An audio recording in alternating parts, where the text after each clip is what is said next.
இருக்கும் அனைத்து வேளைகள் மத்தியிலும் தெய்வ பாதத்தில் அமர்ந்து வேத வசனங்களை ஆவலோடு கேட்கும்படியாக வந்திருக்கும் அன்பு நேயர்களே, நல் மீட்பராம் இயேசு கிறிஸ்துவின் இனிய நாமத்தில் உங்களை அன்போடு வரவேற்கிறோம்.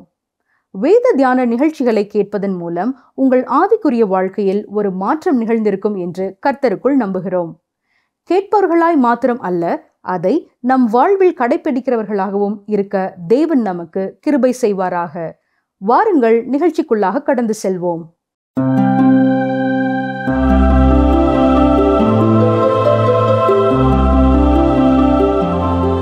நேற்றும் இன்றும் என்றும் மாறாத ஆண்டவராய் இயேசு கிறிஸ்துவின் நாமத்தினாலே உங்களை அன்போடு வாழ்த்துகிறோம்.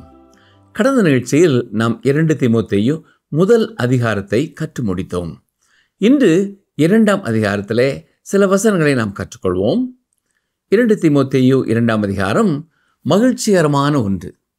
இந்த அதிகாரத்திலே ஒரு விசுவாசியின் பொறுப்புகளையும் செயல்களையும் விவரிக்கும் 7 உதாரணங்களை நாம் பார்க்கலாம். கடைசி காலங்களை நெருங்க இந்த 7 உதாரணங்களையும் நம்முடைய வாழ்க்கையோடு நாம் அடிக்கடி ஒப்பிட்டு பார்க்க வேண்டியது அவசியமானது. 2 தீமோத்தேயு 2ஆம் அதிகாரம் 1ஆம் வசனம் பாருங்கள். ஆதலால் என் குமாரனே, நீ கிறிஸ்து இயேசுவில் உள்ள கிருபையில் பலப்படு. இங்கே என் குமாரனே என்று ஒருமையில் ஆரம்பிக்கிறார். தீமோத்தேயு பவுலுக்கு பிறந்த சொந்த குமாரன் அல்ல. இவன் ஆவிக்குரிய மகன். அதாவது பவுலின் ஊழியத்தின் மூலமாய் கிறிஸ்துவை பின்பற்ற தீர்மானம் செய்தவன். ஒரு மனிதன் கிறிஸ்துவிலே வைக்கும் விசுவாசத்தினாலே தேவனுடைய குடும்பத்திற்குள்ளே பிறக்கிறான். பாருங்கள், 1 பேதுரு 1ஆம் அதிகாரம் 23ஆம் வசனம். அழிவுள்ள வித்தினாலே அல்ல, என்றென்றைக்கும் நிற்கிறதும் ஜீவனுள்ளதுமான தேவ வசனமாகிய அழிவில்லாத வித்தினாலே மறுபடியும் ஜெனிப்பிக்கப்பட்டிருக்கிறீர்கள். தீமோத்தேயு தேவனுடைய குடும்பத்திலே இருக்கிறான். பவுல் மூலம் தீமோத்தேயு கேட்ட கர்த்தருடைய வார்த்தைகள் தீமோத்தேயுவை தேவனுடைய குமாரன் ஆகிற்று. இந்த காரணத்தினாலேயே பவுல் இந்த வார்த்தைகளை தீமோத்தேயுக்கு எழுதுகிறார். கிறிஸ்து இயேசுவிலே உள்ள கிருபையில் பலப்படு. இது அருமையான ஒரு வாசகம் இல்லையா? பல்லை கடித்து கொண்டு உங்கள் சொந்த முயற்சியினாலே இந்த உலகத்தில் நீங்கள் ஒரு கிறிஸ்தவ வாழ்க்கை வாழ முடியும் என்று நினைப்பீர்கள் என்றால் உங்களுக்கு பெரிய ஏமாற்றம் தான் இருக்கிறது. ஒரு சில கட்டளைகளுக்கு கீழ்ப்படிந்து சில காரியங்களை ஞானமாய் செய்தால் அது உங்களை முதிர்ச்சியுள்ள கிறிஸ்தவனாக்கும் என்று நினைப்பீர்கள் என்றாலும் நீங்கள் சட்டவாதம் என்னும் கண்ணிலே சிக்கிக்கொள்வீர்கள். பவுல் எந்த சட்ட திட்டங்களையும் கொடுக்கவில்லை. கிறிஸ்தவ வாழ்க்கையை எப்படி வாழ வேண்டும் என்பதற்கான எந்த சட்ட திட்டங்களும் வேத புஸ்தகத்திலும் இல்லை. நாம் கிருபையினாலே ரட்சிக்கப்பட்டிருக்கிறோம். தேவனுடைய கிருபையினாலேயே நாம் தொடர்ந்து வாழ்க்கை நடத்த வேண்டும். அந்த கிருபையிலேயே பலப்பட வேண்டும். உதாரணம் என்று சொல்கிறேன், கவனியுங்கள். ஒரு குடும்பத்திலே அந்த தகப்பனார் அடிக்கடி வெளியே பிரயாணம் செய்து பணி செய்பவர். அப்பொழுது அவருடைய மகனுக்கு சில வேலைகளை கொடுத்து செல்வார். மரங்கள் சூழ்ந்த இடத்திலே அவர்கள் இருந்ததால் சில நேரங்களிலே விறகுக்காக சில மரங்களை வெட்டி வைக்க சொல்லுவார். அது இவனுக்கு பிரியமான ஒரு வேலை. எனவே உற்சாகமாக அதை செய்து விடுவான். ஆனால் ஓய்வு நாள் பாடசாலைக்கு செல்ல வேண்டும் என்றும் அவர் சொல்லி செல்வார். இங்கே வேடிக்கை என்னவென்றால், அந்த தகப்பனார் தன் வாழ்க்கையில் ஒரு நாளும் ஓய்வு நாள் பள்ளிக்கு சென்றதில்லை. ஆனால் ஒவ்வொரு ஓய்வு நாள் என்றும் மகனை ஓய்வு நாள் பள்ளிக்கு செல்ல செய்வார். ஒரு முறை தகப்பனார் வெளியே சென்றிருந்த பொழுது அந்த சிறுவன் ஓய்வு நாள் பள்ளிக்கு செல்லாமல் மீன் பிடிக்க சென்று விட்டான். அப்பொழுதுதான் சிறுவனுடைய தூண்டிலே ஒரு மீன் கிடைத்தது.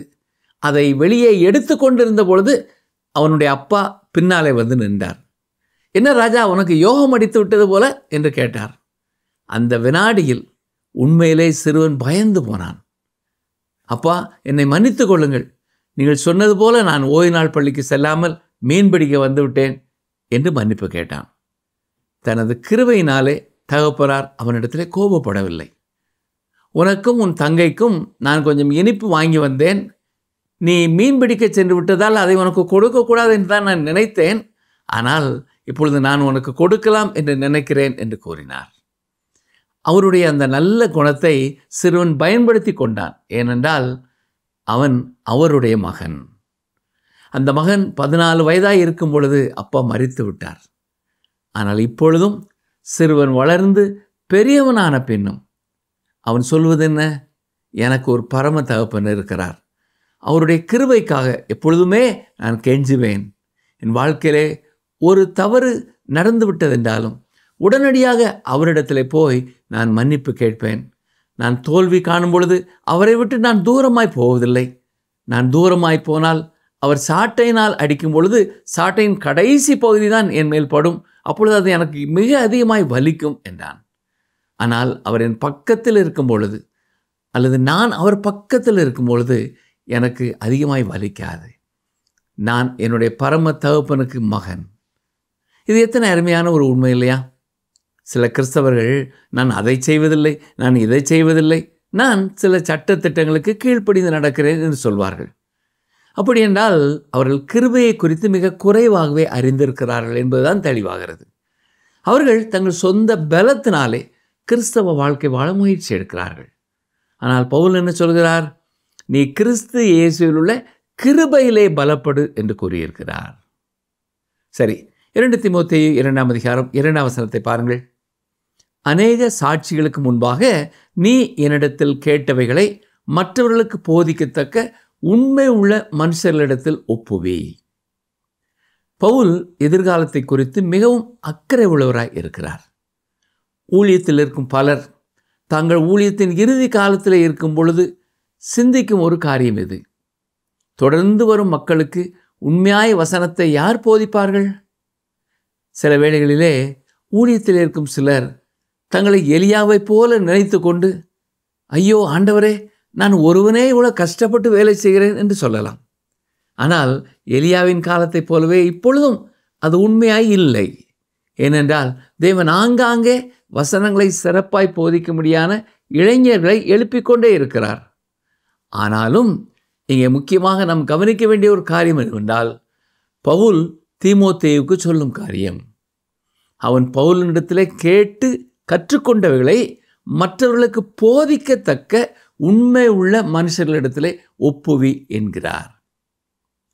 ஊழியத்தில் இருக்கும் பிரியமான சகோதரனே, சகோதரியே, நீங்கள் எந்த ஊழியத்தில் இருந்தாலும் பவுல் தீமோத்தேயுவை கண்டு பயிற்றுவித்தது போல இன்றும் இளைஞர்களை நீங்கள் கண்டுபிடித்து அவர்களை உண்மை உள்ள ஊழியக்காரர்களாக பயிற்றுவிக்க வேண்டியது உங்கள் கடமைதான். இந்த காலங்களிலே பல ஊழியங்களிலே தேவன் பொறுப்பில் வைத்திருக்கிற பலர் இந்த காரியத்தை சரியானபடி செய்யாததால் இன்றும் பல ஊழியங்கள் பல துன்பங்களை அனுபவித்து வருகிறது. தொடர்ந்து ஊழியத்தை எடுத்து செல்ல சரியான ஊழியர்கள் தேவை. அருமையான சகோதரனை, சகோதரியே, உங்கள் கரத்திலே கர்த்தர் இன்று ஊழியங்களை தந்திருப்பார் என்றால் இந்த குறிப்பிட்ட காரியத்திற்காக மிக அதிகமாய் நீங்கள் கர்த்தரிடத்திலே ஜெபிக்க வேண்டும். அறுப்பு மிகுதி, வேலையாட்களோ கொஞ்சம். எனவே அறுப்புக்கு எஜமான் தமது அறுப்புக்கு வேலையாட்களை அனுப்பும்படி அவரை வேண்டிக் கொள்ளுங்கள் என்றுதான் இயேசு கிறிஸ்துவும் கற்றுக் கொடுத்திருக்கிறார். இதை உணர்ந்து நாம் ஒவ்வொரு நாளும் ஜெபிக்க வேண்டும். இளைஞர்களை ஊழியத்திற்காக கண்டுபிடிக்க வேண்டும்.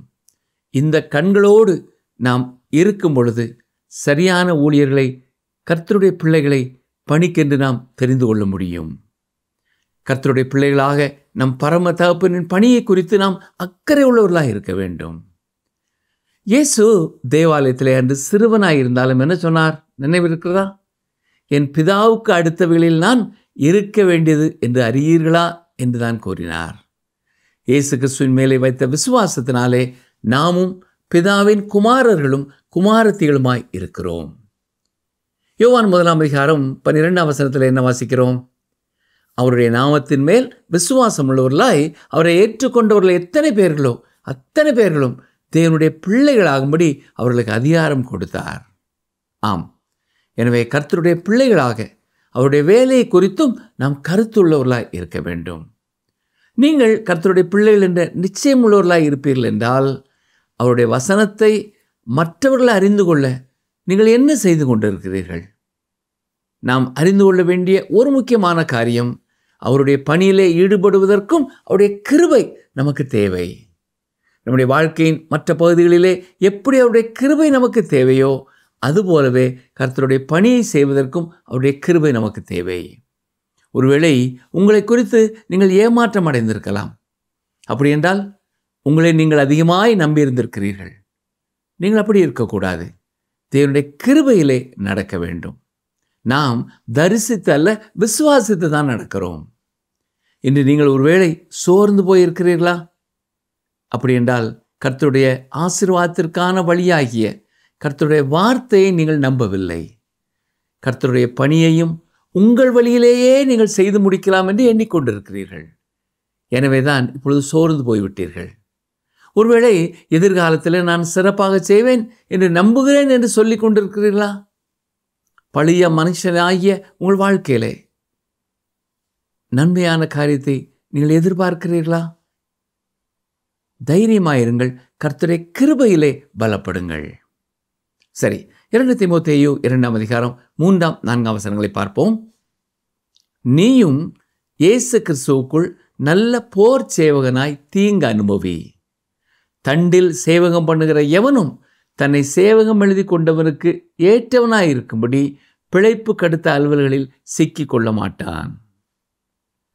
ஒரு கிறிஸ்தவன் போர் வீரன். இதனால்தான் கடந்த நிகழ்ச்சியிலேயும் கிறிஸ்தவ வாழ்க்கை என்பது வெறும் மலர்படுக்கை அல்ல என்பதை நாம் பார்த்தோம். சரி, கடவுளுடைய பிள்ளை எப்படி ஒரு போர் வீரனாக முடியும்? ஒவ்வொரு கிறிஸ்தவனுக்கும் ஆவிக்குரிய போராட்டம் உண்டு. எபேசியர் 6ஆம் அதிகாரம் 12, 13 வசனங்களை கவனியுங்கள்.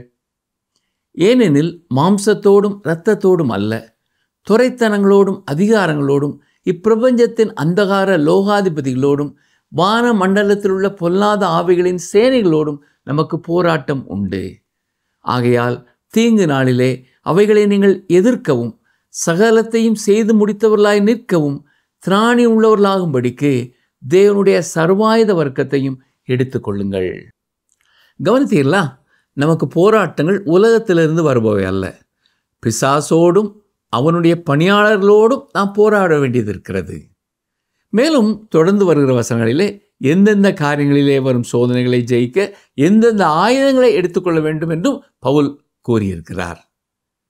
2 தீமோத்தேயு 2ஆம் அதிகாரம் 3, 4 வசனங்களை நாம் படிக்கும் பொழுது நாம் சிந்திக்க வேண்டிய மற்றொரு சத்தியம், தண்டில் சேவகம் எழுதி கொண்ட எவனும் பிழைப்பு கடுத்த அலுவல்களிலே சிக்கிக்கொள்ள மாட்டான் என்பதாகும். நான் சொல்வதை சற்றே யோசித்து பாருங்கள். யுத்தம் நடைபெற்று கொண்டிருக்கிறது.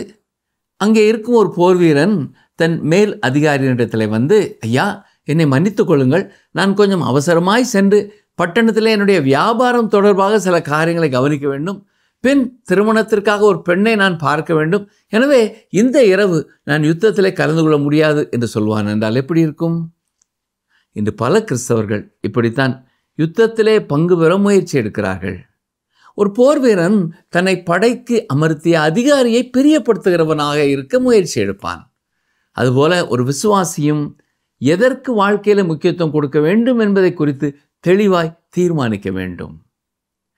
பவுல் பாடுகளை அனுபவித்தது போல ஒரு விசுவாசியாகிய போர் வீரனும் பாடுகளை அனுபவிக்க வேண்டும். இந்த வசனத்திற்கு விளக்கம் கொடுக்கும் சிலர் திருமணம் செய்து கொள்ளக்கூடாது என்று சொல்வார்கள். ஆனால் இங்கே பவுல் அதை குறித்து பேசவில்லை. ஒரு நல்ல கிறிஸ்தவ வாழ்க்கை வாழ முடியாதபடி உலக காரியங்களிலே சிக்கிக்கொள்ளக்கூடாது என்று தான் கூறுகிறார். மற்றும் ஒரு உதாரணம் என்று சொல்கிறேன், கவனிங்கள். அது ஒரு திங்கட்கிழமை காலை நேரம். போதகருடைய தொலைபேசி ஒலித்தது. அவர் அதை எடுத்து பேச ஆரம்பித்த பொழுது சபையில் உள்ள ஒரு பெண் தான் பேசினார்கள். ஐயா, நேற்று நான் ஆலயத்திற்கு வந்திருந்தேன். இயேசு கிறிஸ்துவை யார் யார் ஏற்றுக்கொள்கிறீர்கள் என்று கேட்டீர்கள். நான் இயேசு கிறிஸ்துவை ஏற்றுக்கொண்டேன். ஆனால் உங்கள் அழைப்பின்படி நான் ஒரு குறிப்பிட்ட காரணத்தினாலே முன்னாலே எழுந்து வரவில்லை. அதை இப்பொழுது உங்களிடத்தில் சொல்ல விரும்புகிறேன் என்றாள். சரி, சொல்லுங்கள் என்று போதகர் சொன்ன பொழுது அந்த பெண், ஐயா, என்னுடைய கணவர் ஒரு பிராந்தி கடை வைத்திருந்தார். அவர் மரித்து விட்டார். இப்பொழுது அந்த வியாபாரத்தை நான் தான் பார்க்கிறேன். ஆனால் இயேசு கிறிஸ்துவை ஏற்றுக்கொண்ட நான் இதை தொடர்ந்து செய்ய முடியாது என்பதையும் நான் உணர்ந்து விட்டேன். நீங்கள் சொல்வீர்கள் என்றால் ஒரு சுத்தியலை எடுத்து இருக்கிற எல்லா பாட்டில்களையும் நான் உடைக்கப் போகிறேன் என்று சொன்னாள். அதற்கு போதகர், சில பாட்டில்களை உடைப்பதால் நாளை இந்த சமுதாயத்திலே அந்த பழக்கத்தையே நிறுத்த முடியும் என்றால் நானும் உங்களுக்கு உதவி செய்வேன். ஆனால் சில பாட்டில்களை மட்டும் உடைப்பதினாலே எந்த பயனும் இல்லை. நீங்கள் அந்த வியாபாரத்தை நிறுத்திவிட்டு கடையை விற்று விடுங்கள், அந்த வியாபாரத்தை விட்டு வெளியே வந்து விடுங்கள் என்று கூறினார். இப்படித்தான் ஆவிக்குரிய வாழ்க்கையிலே வாழ விரும்பும் கிறிஸ்தவர்கள் ஒரு விசுவாசியாக செய்யக்கூடாத எதையும் செய்யாமல் விலகிக் கொள்ள வேண்டும். ஒரு விசுவாசி ஒரு போர் வீரன் என்பதை புரிந்து கொள்ள வேண்டும். கிறிஸ்தவ வாழ்க்கை என்பது விளையாட்டு மைதானம் அல்ல, அது ஒரு யுத்த களம். அந்த யுத்த களத்திலே பல வெற்றிகள் சம்பாதிக்கப்படுகின்றன. சில நேரங்களிலே தோல்விகளையும் சந்திக்கிறோம். ஆம், உண்மையாகவே அது ஒரு ஆவிக்குரிய யுத்தம்தான். சரி, 2 தீமோத்தேயு 2ஆம் அதிகாரம் 5ஆம் வசனத்தை பாருங்கள். மேலும் ஒருவன் மல்யுத்தம் பண்ணினாலும் சட்டத்தின்படி பண்ணாவிட்டால் முடிசூட்டப்படான். இப்பொழுது ஒரு கிறிஸ்தவன் எப்படி ஒரு விளையாட்டு வீரன் என்பதை குறித்து பவுல் எழுதுகிறார். மல்யுத்தம் ஆனாலும் ஒருவன் வெற்றி பெற போராட வேண்டும். அதற்காக அவன் எதையும் செய்ய ஆயத்தமாக இருக்க வேண்டும். சிலர் வேடிக்கையாக கூறும் ஒரு காரியம் என்னவென்றால், கிறிஸ்தவர்களின் ஒரே ஒரு உடற்பயிற்சி என்னவென்றால், எதை எடுத்தாலும் அவர்களுக்குள்ளே ஒரு முடிவு எடுத்து உடனே குதிப்பார்கள். அவர்களோடு இருப்பவர்களை கீழே தள்ள முயற்சிப்பார்கள். மற்றவர்களை எந்தெந்த காரியங்களிலே முந்தி சொல்ல முடியுமோ முந்தி செல்ல போராடுவர்கள் என்று கூறுகிறார். ஆனால் பவுல் இப்படிப்பட்ட ஒரு உடற்பயிற்சியை பற்றி சொல்லவில்லை. பவுல் சொல்லும் சத்தியத்தை புரிந்து கொள்ள வேண்டுமென்றால் பிலிப்பியர் 3ஆம் அதிகாரம் 14ஆம் வசனத்தை பாருங்கள். கிறிஸ்து இயேசுவுக்குள் தேவன் அழைத்த பரம அழைப்பின் பந்தய பொருளுக்காக லெக்கை நோக்கி தொடர்கிறேன். அதுபோல 1 கொரிந்தியர் 9ஆம் அதிகாரம் 24 முதல் 27 வசனங்களிலேயும் பவுல் தன்னுடைய சரீரத்தை கட்டுப்பாட்டிற்குள்ளே வைத்திருக்க வேண்டும் என்று விரும்புகிறேன் என்று சொல்கிறார். வாழ்க்கையின் ஓட்டத்தை வெற்றியோடு முடிக்கும் பொழுது இயேசு கிறிஸ்து ஜீவ கிரீடத்தை தருவார் என்று எதிர்பார்த்து ஓட வேண்டும் என்றும் கூறியிருக்கிறார்.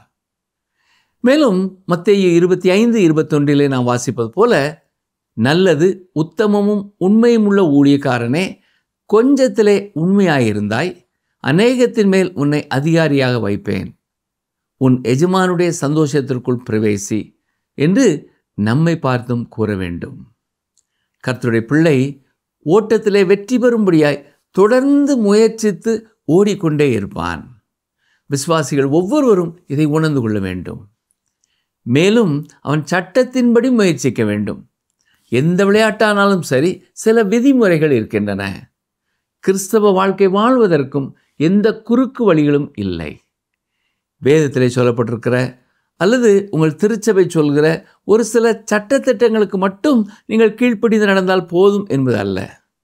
தேவன் நமக்கு 66 புத்தகங்களை கொடுத்திருக்கிறார். ஒவ்வொன்றும் மிக மிக முக்கியமானவை.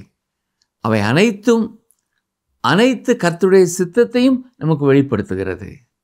கர்த்தருடைய வார்த்தையை ஒவ்வொரு நாளும் நாம் கவனமாய் படிக்க வேண்டும். ஓட்டப்பந்தயத்திலே ஓடுகிறவர்கள் கோட்டை விட்டு வெளியே காலடி எடுத்து வைத்து ஓட முடியாது.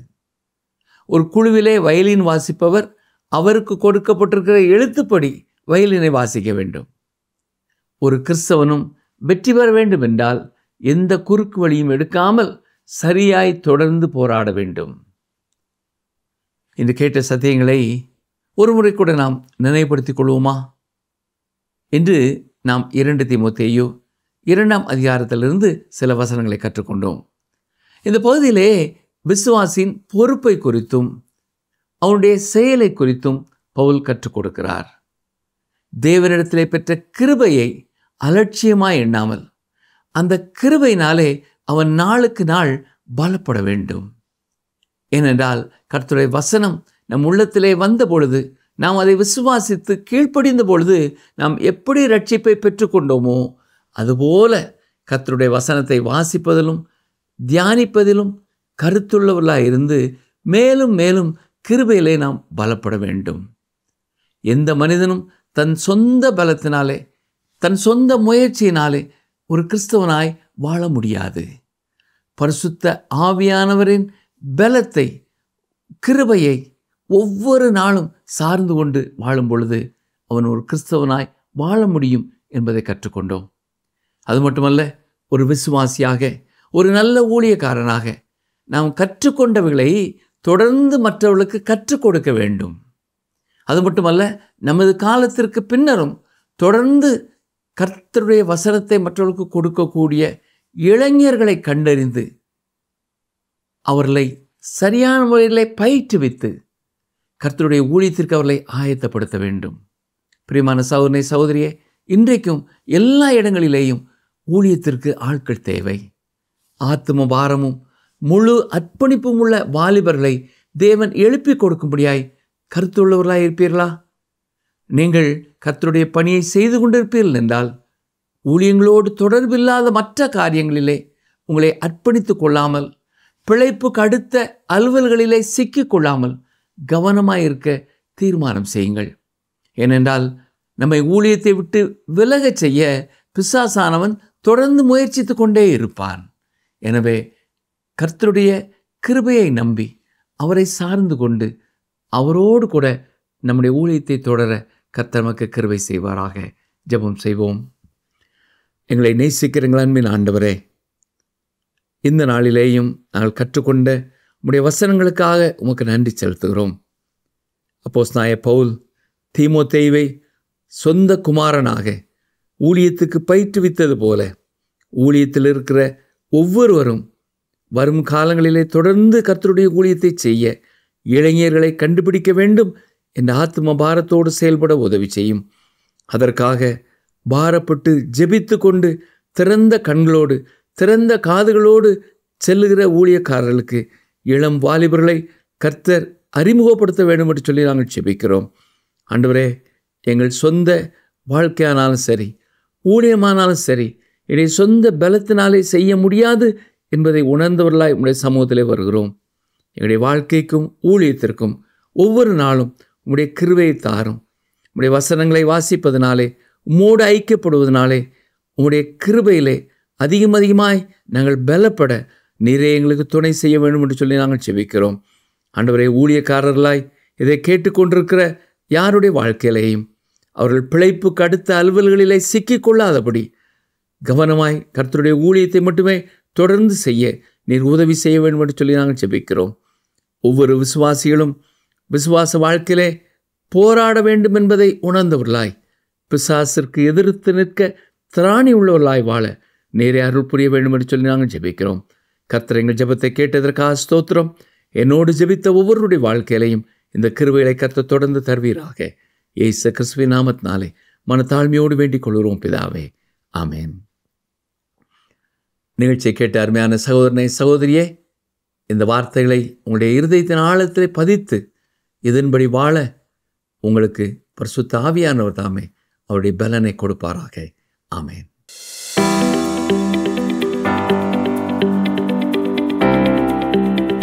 யார் பிழைப்புக்கடுத்த அலுவல்களில் சிக்கிக் கொள்ள மாட்டான்? யார் பிழைப்புக்கடுத்த அலுவல்களில் சிக்கிக் கொள்ள மாட்டான்? ஆப்ஷன் ஏ உண்மையான விசுவாசி, ஆப்ஷன் பி இராணுவ வீரர்கள், ஆப்ஷன் சி தண்டில் சேவகம் எழுதி கொண்டவன். இன்றைய கேள்விக்கான சரியான பதிலை 9962032803 என்ற எண்ணிற்கு வாட்ஸ்அப் மூலம் அனுப்புங்கள்.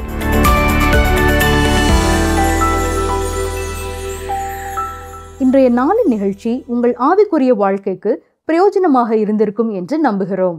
ஒரு விசுவாசியின் பொறுப்புகளையும் செயல்களையும் விவரிக்கும் காரியங்களை குறித்து தியானித்தோம். ஆவிக்குரிய காரியங்களை நம்முடைய சுய பலத்தினாலோ சுய புத்தியினாலோ நாம் செய்ய முடியும் என்று நாம் எப்போதும் நினைக்கக்கூடாது என்றும் தியானித்தோம். எவ்வாறு ரட்சிப்பு கிரியைகளினால் அல்ல கிருபையினாலோ அதே போல ஆவிக்குரிய காரியங்களை செய்வதற்கும் தேவனுடைய கிருபையும் ஆவியானவருடைய பலமும் நமக்கு தேவை. ஏனென்றால் நம்முடைய யுத்தம் மாம்சத்தோடும் இரத்தத்தோடும் அல்ல, அதாவது மனிதர்களோடு அல்ல, இவ்வுலகத்தின் அதிபதியோடும் பிசாசின் ஆவிகளோடும் தான் நம்முடைய யுத்தம். தேவ கட்டளைகளுக்கு கீழ்ப்படிந்து காரியங்களை செய்யும்படியாய் தேவன் நமக்கு பலன் தரும்போது நம்முடைய ஆவிக்குரிய வாழ்க்கை சமாதானமாக கடந்து செல்லும். நீங்கள் எதற்கு வாழ்க்கையில் முக்கியத்துவம் கொடுக்க வேண்டும் என்பதை குறித்து தெளிவாய் தீர்மானிக்க வேண்டும். ஆவியா, மாம்சமா, தேவனா, இவ்வுலகமா? இல்லை என்றால் தேவனுடைய கட்டளைக்கு கீழ்ப்படிந்து காரியங்களை செய்கிறோமா? இந்த நிகழ்ச்சி உங்களுக்கு பிடிச்சிருக்கா? அப்ப இப்பவே மிஸ்டர் கால் கொடுங்க. பரிசு வெல்றது நீங்களாவும் இருக்கலாம்.